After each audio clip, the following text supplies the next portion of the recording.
The square is suffocatingly silent, every breath held as Effie Trinket reaches delicately into the glass bowl. Katniss stands beside Prim, gripping her sister's sleeve with quiet dread. The sound of the paper unfolding seems louder than the birds in the trees, louder than the wind itself. And then, Primrose Everdeen. For a moment Katniss can't breathe. The world tilts. Prim's small gasp cuts through the stillness like a knife. Katniss's heart slams against her ribs as she watches her sister take one trembling step forward. Time fractures. Sound fades. All she can hear is Prim's breath and her own pulse roaring in her ears. Then movement returns. Katniss lunges, grabbing Prim and pulling her back, her voice cracking with panic. No, no, Prim. Her hands shake violently as she pushes her behind her, shielding her like she has done her whole life. The camera would shake here, mirroring Katniss's trembling legs, her wild eyes.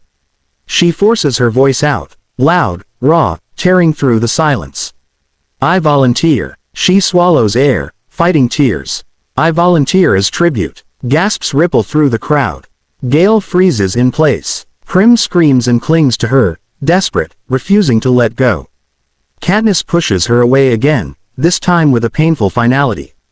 Across the square, Peeta Mellark watches, stunned. His hands tighten at his sides. He didn't expect this. No one did. Katniss Everdeen, the girl who kept to herself, stepping forward to die in her sister's place. His chest tightens, not with fear for himself, but with something he cannot yet name, something like sorrow, admiration, and a dawning realization that everything has just changed. As Katniss walks toward the stage, the crowd parts silently. Peeta's eyes follow her, heavy with a truth he already understands. From this moment on, their destinies are intertwined, whether they want it or not. Cold rain pours relentlessly over District 12, turning the dirt roads into dark streams. Young Katniss, thin and exhausted, huddles under the edge of the bakery's overhang. Her clothes cling to her skin, soaked through. Hunger twists her stomach like a fist. She presses her hand against her ribs, trying to steady her breathing, but the smell of warm bread drifting from inside the bakery hits her like a memory of a life she's never known. Soft, safe, full.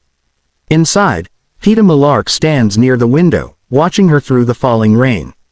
He's only a boy, flour dusting his sleeves, but he recognizes something in her eyes, desperation, fear, and a quiet determination that startles him.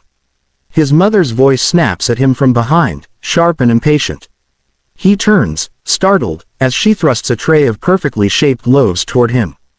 He hesitates. His eyes flick back to the girl outside. Something inside him refuses to let her walk away hungry. He purposely lets the loaf slip, letting it fall against the side of the oven until the crust blackens. The smell of burning dough fills the room. You useless boy, his mother screams, slapping him hard across the face.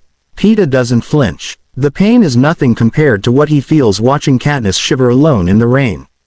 When his mother orders him to throw the ruined bread to the pigs, he steps outside instead. The sky is gray, the rain cold, but Katniss stands frozen, unsure whether to move or stay.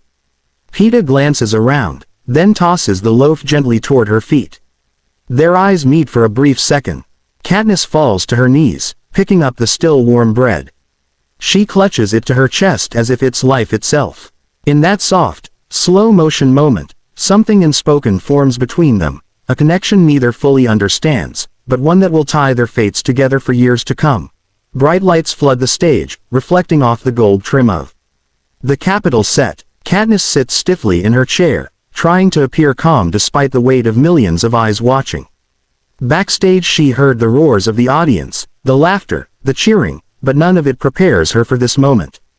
Peeta Mellark steps forward, shoulders slightly hunched, hands nervously clasped. Caesar Flickerman beams at him, voice booming with theatrical warmth.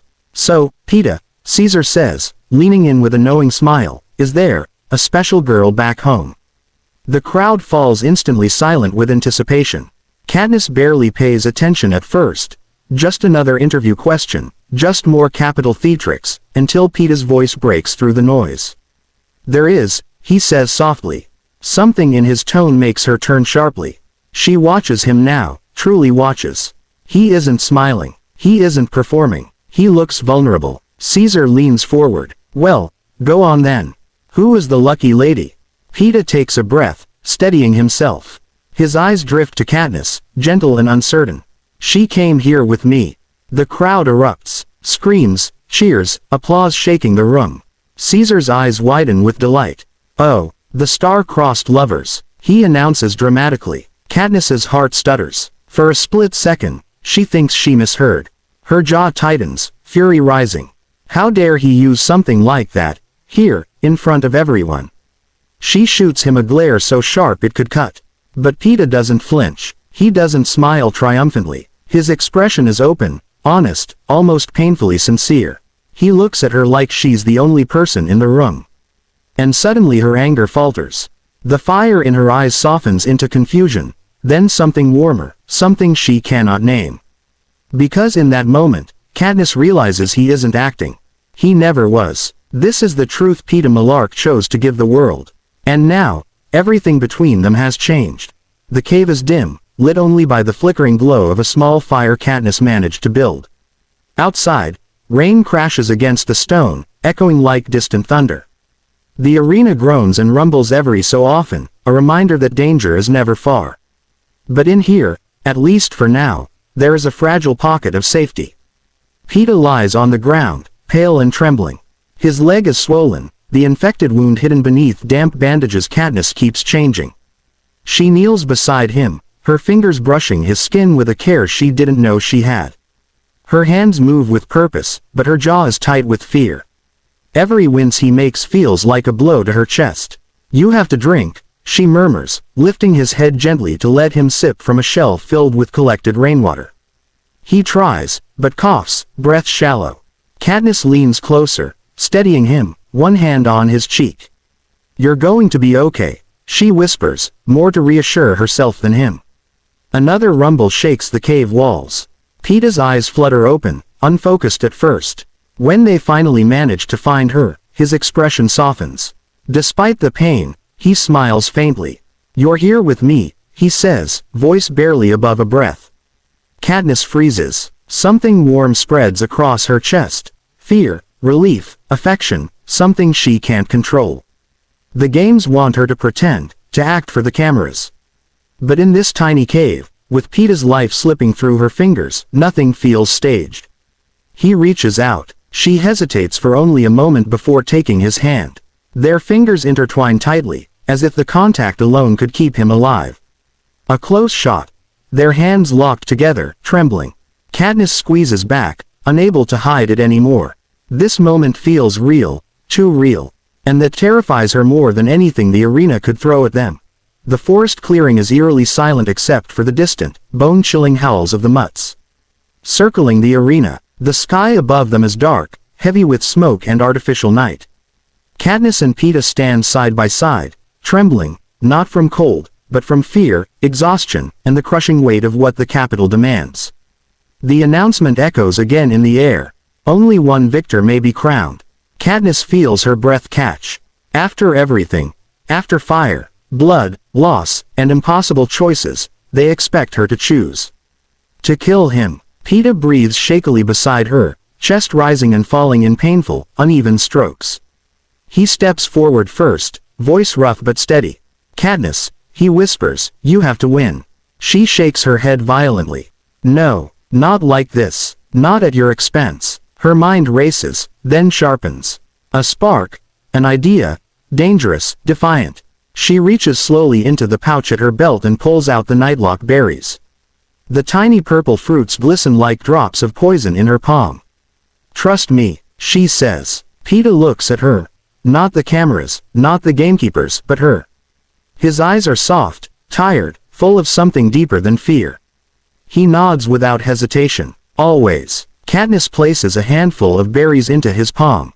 Together, they raise their hands, fingers brushing. The capital has forced them to fight, forced them to suffer, but this choice is theirs. They lift the berries toward their lips. And then, a shrill, panicked voice screams through the speakers. Stop, stop, we have our victors. The arena falls silent. They both collapse, knees hitting the ground, bodies leaning into each other as the relief crashes over them. Peeta wraps an arm around her. Katniss buries her face against his shoulder. Survivors. Partners. Bound forever by a choice that rewrote the rules, and the Capitol's power.